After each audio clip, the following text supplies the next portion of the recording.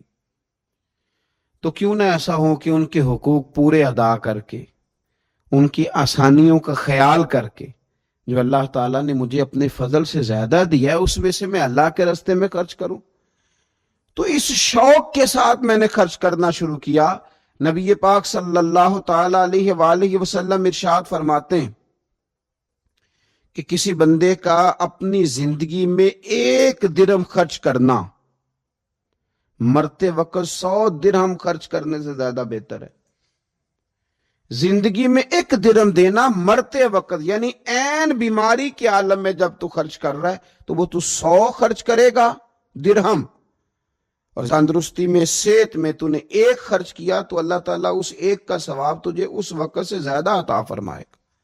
یہ حدیث مبارکہ ابو داؤد شریف میں مشکات میں ملے گی.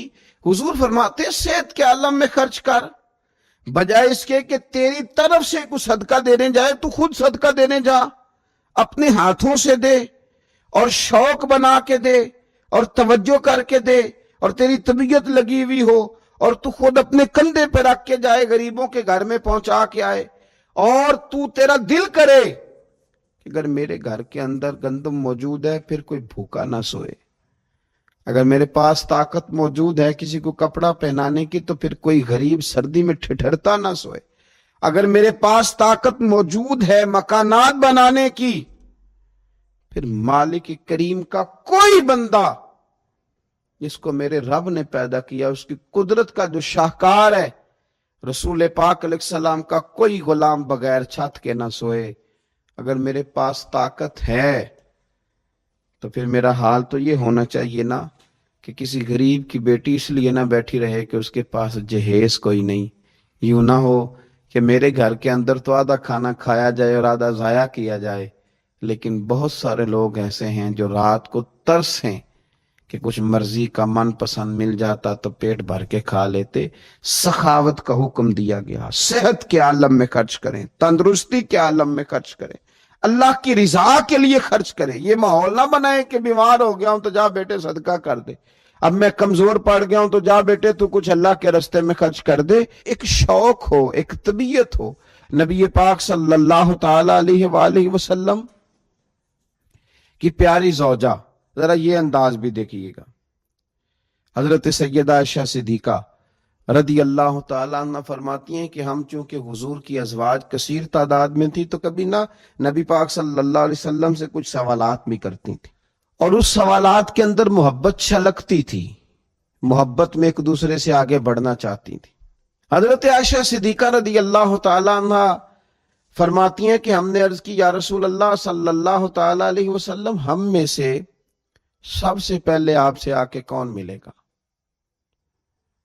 اس سے مراد ہے وصال کے بعد سب سے پہلے ازواج مطہرات میں آپ سے کون آ کے ملے گا؟ تو حضور صلی اللہ علیہ وسلم نے فرمایا لمبے ہاتھوں والی. مشکات میں حدیث موجود ہے، بخاری میں موجود ہے. حضرت عائشہ صدیقہ کہتی ہیں حضور نے فرمایا وہ جو لمبے ہاتھوں والی ہے نا، میری اہلیہ، میری زوجہ، مومنوں کی ماں، وہ ملیں گی. تو کہتی ہیں حضرت سودا رضی اللہ تعالیٰ عنہ کے ہاتھ لمبے تھے، قد بڑا تھا، تو ہماری نظر یہ تھی کہ حضرت سودا کے بارے میں حضور نے فرمایا کہ وہ ملیں گی. لیکن کہتی ہیں کہ وہ تو ہمیں بعد میں پتہ چلا جب حضرت زینب رضی اللہ تعالیٰ عنہ کا وصال ہوا تو سمجھ آئی کہ لمبے ہاتھوں سے مراد ہاتھوں کا لمبا ہونا نہیں، صدقہ اور خیرات زیادہ کرنا. وہ لمبے ہاتھوں والی تھی، مومنوں کی ماں، خرچ کرتی تھی، خیرات کرتی تھی. شارحین حدیث نے لکھا ہے کہ وہ اپنے ہاتھوں سے کھالے رنگتی تھیں پھر بیچتی تھیں، اپنے لیے نہیں. ان کا نان نفقہ تو حضور کے ذمے تھا، اپنے لیے نہیں. ان کو تو صحابہ کرام علیہم رضوان وہ ساری ذمہ داریاں حضور کے بعد بھی ادا کر رہے تھے جو حضور سید عالم صلی اللہ تعالی علیہ وسلم کے حقوق رب تعالیٰ نے رکھے. لیکن وہ اپنے دست مبارک سے محنت کرتی، کھالے رنگتی، اور اپنی اولاد پر، مسلمانوں پر خرچ کرتی. ان کا شوق تھا تو کریم محبوب علیہ السلام نے فرمایا یہ مجھ سے سب سے پہلے آ کے ملیں گی. حضور کے بعد ان کا وصال سب سے پہلے ہوا حضرت زینب رضی اللہ تعالی عنہا کا. او بھائی اس میں بھی ایک لطیف اشارہ ہے, اس میں بھی ایک خوبصورت اشارہ ہے کہ حضور کا قرب پانے کے لیے سخی ہونا بھی ضروری ہے. رسول پاک علیہ السلام کی بارگاہ ناز کے قریب ہونے کے لیے سخاوت کا مزاج ہونا بھی ضروری ہے. انسان کے دل کا, اس کی طبیعت کا, اس کے مزاج کا سخی ہونا ضروری ہے, اس لیے کہ اس نے رسول پاک صلی اللہ تعالی علیہ وآلہ وسلم کے قریب جانا ہے. اعلیٰ حضرت بریلوی رحمت اللہ تعالی نے لکھا ہے, فرماتے ہیں اللہ کے محبوب علیہ الصلوۃ والسلام اچانک مسجد میں تشریف لائے اور نماز کا وقت ہو گیا. اقامت کہہ دی گئی. سرور کائنات صلی اللہ تعالی علیہ وسلم نے نا اقامت کہی جا چکی تھی, پر حضور باوجود اس کے گھر چلے گئے. تھوڑی دیر کے بعد واپس آئے. اب ظاہر ہے صحابہ کے دلوں میں سوال تھا کہ اقامت ہو چکی تھی, حضور کہاں تشریف لے گئے؟ تو حضور نے فرمایا میں مسجد آیا تو میرے دل میں خیال آیا کہ گھر میں تو چند دینار پڑے ہوئے, تو میں نماز پڑھانے سے پہلے گیا ہوں, انہیں اللہ کے راستے